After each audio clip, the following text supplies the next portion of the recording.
Everyone. Good afternoon. I'm immigration attorney Yael. I hope everyone is doing well this afternoon. I am coming to you guys live from sunny Orange County in California, and I am going to answer some questions today, immigration questions. So if you have any questions, feel free to send us your questions and I will try to get to them live. We did receive some questions earlier this week, so I'm going to try and answer some of them. And if you're also watching the replay of this, so kind of tuning in later, also feel free to write down your questions, and I am happy to get to them later. So, like I mentioned, I'm going to answer questions today. It's going to be more general answers, so it's not legal advice, just general information. If you do want to seek individualized legal advice, just a quick disclaimer there, please reach out to an attorney so they could evaluate your case specifically, okay? So let's jump in already to some of the questions that we received. Okay, so this is a question. It's very common. We get it often. I'm a U.S. citizen. I'm in the military. How can I help my parents get their papers? So how can I help my parents get their green card if I am a military member? So there is a great benefit out there called parole in place, and it's a benefit that is given to family members of military members. And this could be either members of the military right now, current active duty members, or individuals that served in the past, so veterans, as long as they were honorably discharged. So how can you help if you're in the military? How can you help your parents? So if your parents are in the United States right now, and they enter the United States without permission or without inspection, they entered illegally, then you can apply for something called parole in place for them. Parole in place basically gives them paroles them in, not really because they're not going anywhere, but it gives them the permission that they need to apply for their green card here in the United States. And the reason that they need this and they can't just go ahead and apply for their green card is that generally speaking, the law in the United States says that if you entered without inspection, then you cannot apply for your green card here. You need to leave to the United States. You leave the United States to your home country. So if you get parole in place through a close family member that's in the military, you get that entry that you need by immigration giving you that parole that you need in order to apply for your green card here in the United States. So you can definitely help your parents if they entered without inspection. Now, a little caveat here, if your parents entered with a visa and just overstayed, then they can't, they basically can apply for parole in place. But if you are a U.S. citizen and they entered with a visa, then they don't need parole in place. They can just go ahead and apply for their green card based on your petition. You will need to be over 21 in order to do this. Okay, so I hope I answered that question. And if you want further information, feel free to reach out to us and we'll answer any other questions you might have. Thank you for everyone that's joining us. We are live on Facebook and YouTube.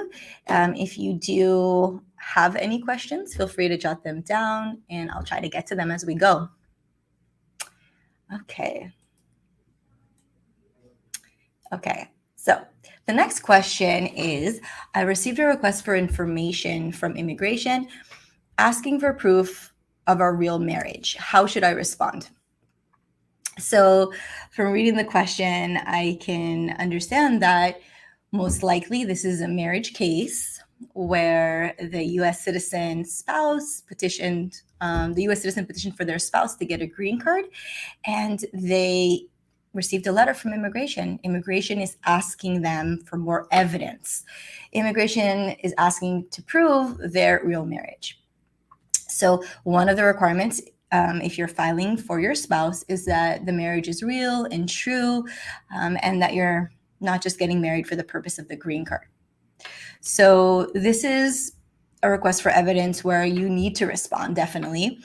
And if you ask me how should you respond, you should respond by providing as much evidence as possible.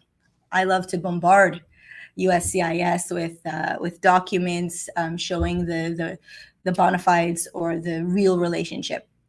So there's a vast majority of different kind of documents that you can provide. The more the better, right? So you can obviously start with pictures of you and your spouse together. The best kind of pictures are pictures with other people, not just the two of you. Pick different locations, different times in the year, holidays, celebrations. Make sure to caption the pictures. So just say who's in the picture, where are you at, when was it taken. Okay, the more detail you give about these pictures, the more weight they'll be given.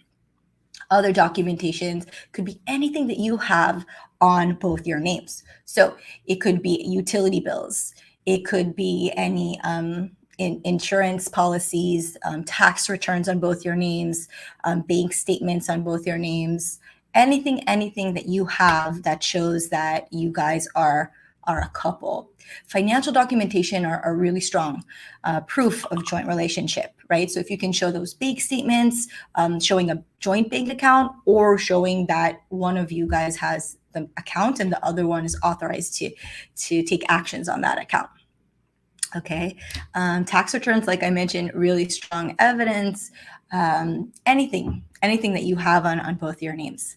Okay, don't be shy. Submit as much as possible.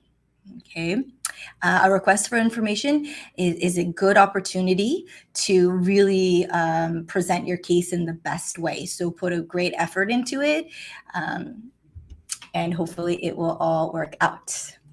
Okay.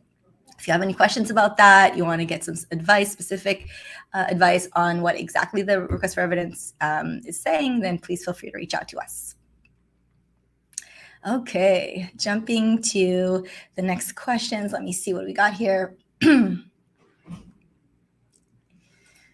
Okay, well, this question asks about the marriage-based green card interview. So you file, you're a U.S. citizen, you file for your spouse to receive a green card based on your marriage, and the final part of the process is basically to be called for an interview. And at the interview, both you and your spouse will be there, and the officer will decide on your case. Okay. The interviews usually have two parts to it. So the first part, the officer will be adjudicating the petition. That's the I-130 form. That's basically where you're proving your relationship. Okay. And after that part's done and the officer feels good about your relationship, usually the officer will go to admissibility questions on the adjustment of status form, which is to make sure that you, the applicant for the green card, there's no reason that you would be ineligible for this green card. Okay, so what kind of questions are you going to be asked? It's really important to prepare for your interview. You can't know exactly, what questions you're going to be asked. It does vary between officer and officers. Some officers just ask a couple of questions and then they'll be done, right? Other officers will really go more in detail. It varies a lot. But in general, there are a few types of questions. The first type of question is the biographical question style. So basically asking each other about, asking each of you about each other's biographical information. So where was your spouse born? What are your spouse's parents' name? Does your spouse have any siblings? What are their names? Where do they live? Really to make sure that you guys know each other and your families. Okay, this serves two purposes. Basically, immigration needs to confirm all of this information anyway. So instead of asking the actual applicant about his relatives' names, they might ask the spouse about the applicant's relatives' names. So those are kind of the biographical kind of questions. You have the questions about pre-marriage, right? So how did you meet? Where did you meet? Where did you go on your first date? Who proposed to who? Did you guys have a fancy engagement? Who was at your wedding? Where was the wedding at? Really a lot of details about everything up to marriage. And finally, you have the last part where they can ask you questions about your lifestyle together, right? So, what does a typical Saturday look like? How does your spouse take their coffee? Who sleeps on what side of the bed? What was the last restaurant you went to? Okay. So you can tell that there's really endless options of questions, and it really does vary officer by officer. I always recommend knowing specific dates. A lot of our clients get nervous when it comes to dates. What if I don't remember a certain date? So remember each other's birthday. Remember the day that you got married. I know it sounds obvious, but when you're nervous, it's good to remember your marriage date.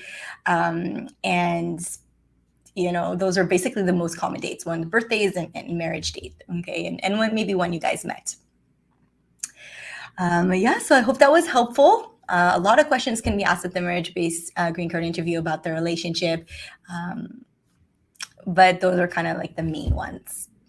Okay. If you have any other questions, just let me know. And if you are watching us live, feel free to kind of jot down your questions here. And even if you're watching the replay, you can still write down your questions, and I'm happy to answer them later. Okay, I'm just checking our questions in different places. Okay, this is a good question.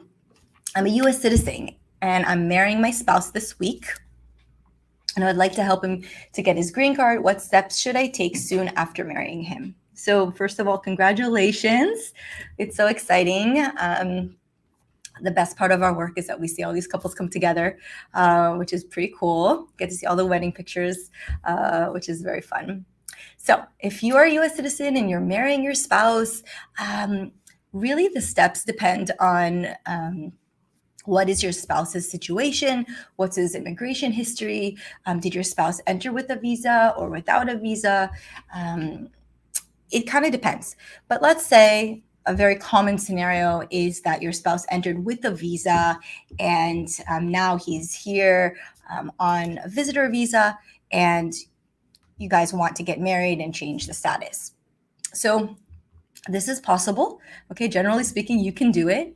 The first step would be to file a petition, right? The green card petition, it's the I-130 petition that basically will prove that you guys are a married couple and a real relationship, and you're really a U.S. citizen, and you guys are really married. And then with the petition, if he did come in legally with a visa, he can also apply at the same time to adjust his status. The adjustment of status is a fancy word for just applying for your green card here in the United States. So it's another application that he could file at the same time. You can also file for a work permit, for a travel document.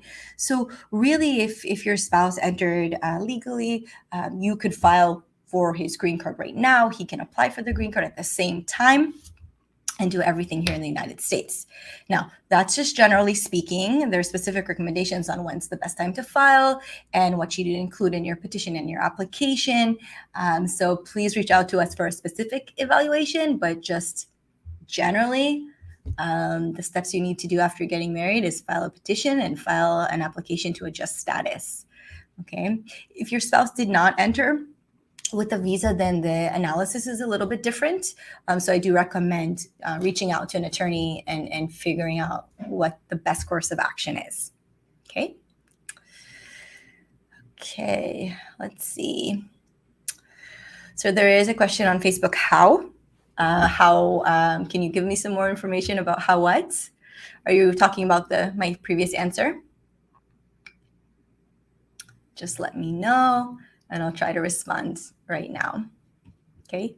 And for those of you that are joining us on YouTube and on Facebook, I'm glad to see you here. Thanks for joining. If you have any questions, feel free to write them in the comments, and I'll try to get to them as we go. And even if you're watching the replay, then you can still write your questions, and I'll try to get to them later. Okay, let's jump on to some other questions. I think I see one more question here. Okay. If I file for the adjustment of status of my spouse, I'm a green card holder. While she is here in the U.S. with a tourist visa, does she have to wait without leaving the country for however long?